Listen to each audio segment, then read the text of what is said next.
Chinese government can pretty much do whatever it wants, and so they should be able to handle a banking crisis or a housing collapse, right?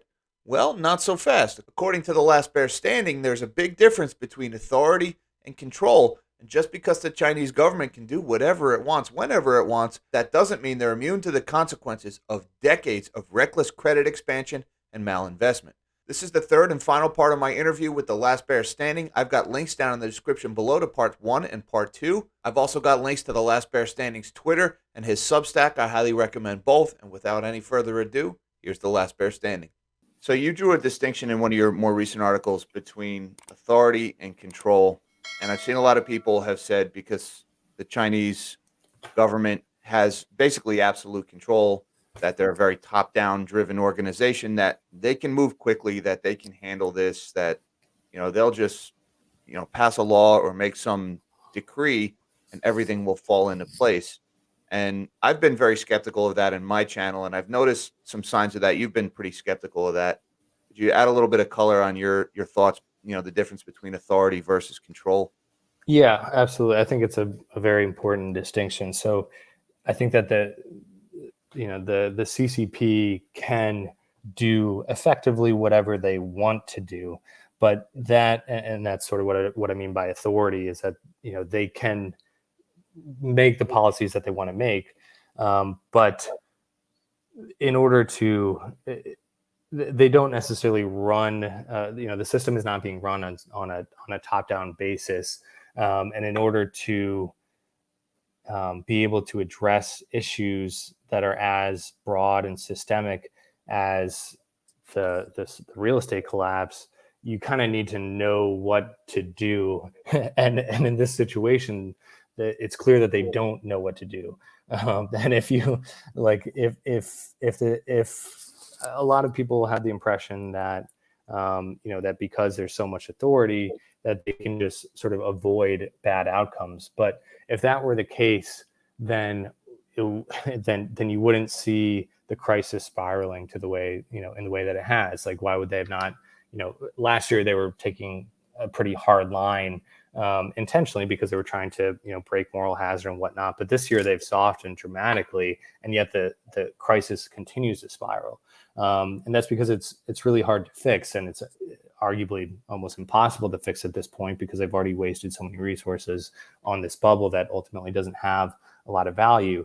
But it also, I mean, if none of the banks are being forthright about their own, books and their positions, and they're not willing to tell regulators what's actually going on because they're scared of retribution or whatever, which seems to be the case, then it's impossible to proactively sort of address these issues in order to, you can respond to some sort of crisis, but you can't necessarily step in and fix things proactively because you don't know who's in trouble, who needs money, and you don't want to also encourage sort of moral hazard by just sort of giving money to everybody or whatnot. So it's a really tough situation. And I think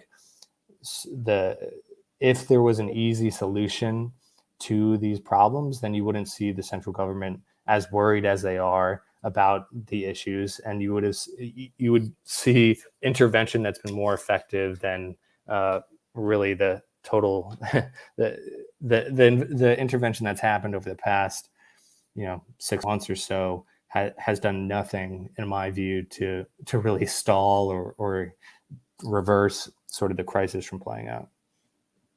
One way you could look at this is it's this top-down, heavy-handed approach that's gotten us into this mess, right? We had these GDP growth at any cost mandates were handed down from the central government to the provincial governments all the way down, and that's really what enabled and created this debt bubble. Then we had Xi Jinping got spooked by the size of the debt, and so we had the 3 red lines policy came out and automatically said, okay, now no more debt, now that we've all become hopelessly dependent on debt, and what could be loosely described as a Ponzi scheme, the way they took pre-sale funds and never finished projects.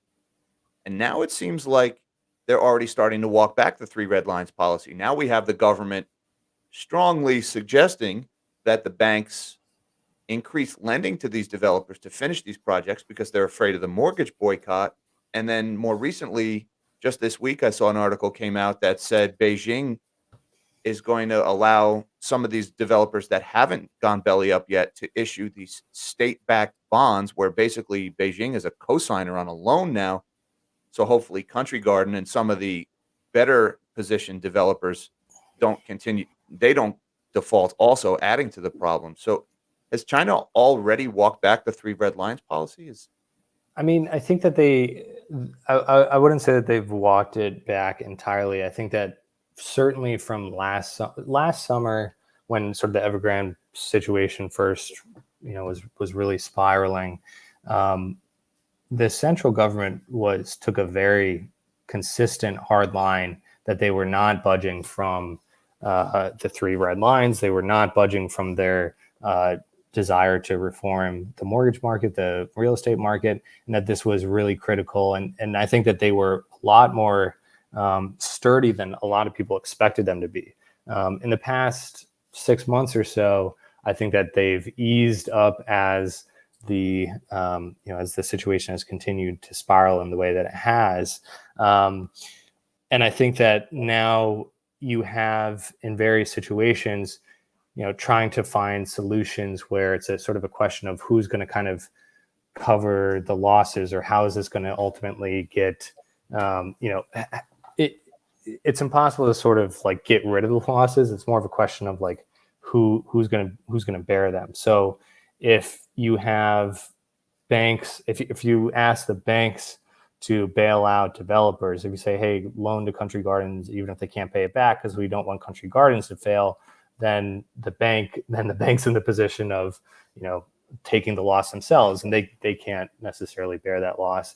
If you put it on mortgage buyers who ultimately have, are going to have an unfinished housing project that they've been paying a mortgage on for 5 years, and you don't provide any relief to them, then they're taking loss. And so a lot of these situations, people are trying to shuffle around, who is going to ultimately sort of foot the bill for this. And in some cases, it could be the central government. And, the instance that you mentioned about the the Beijing-backed bonds for certain developers, that'd be an example of that. But I think that the quantum for those sort of bonds is sort of a drop in the bucket relative to the actual sort of liabilities and liquidity needs of the sort of development community at large. And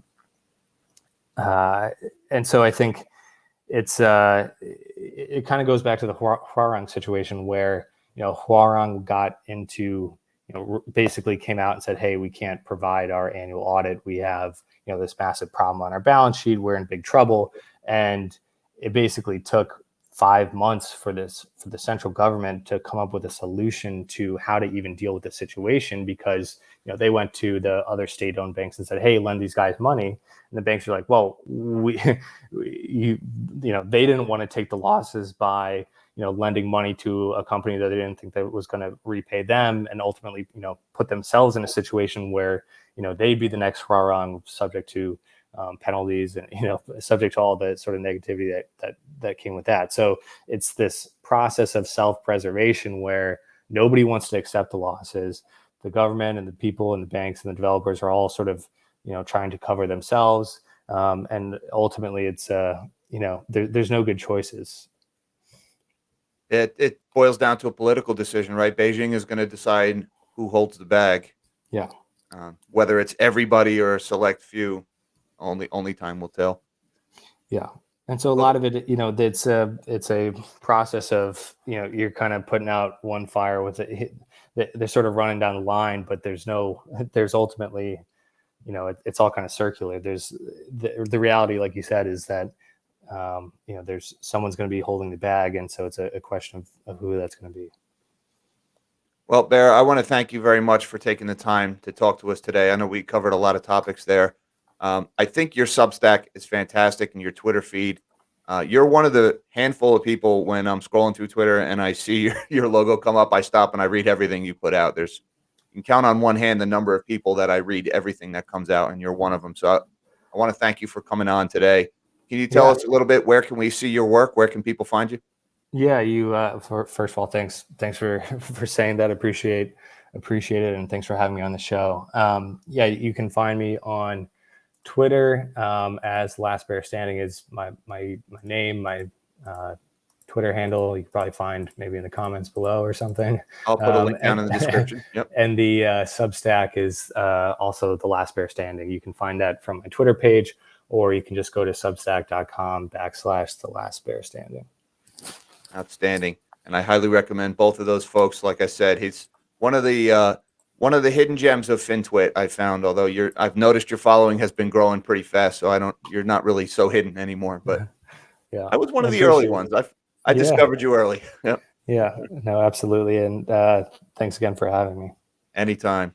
All right, folks. Until next time, live small and dream big.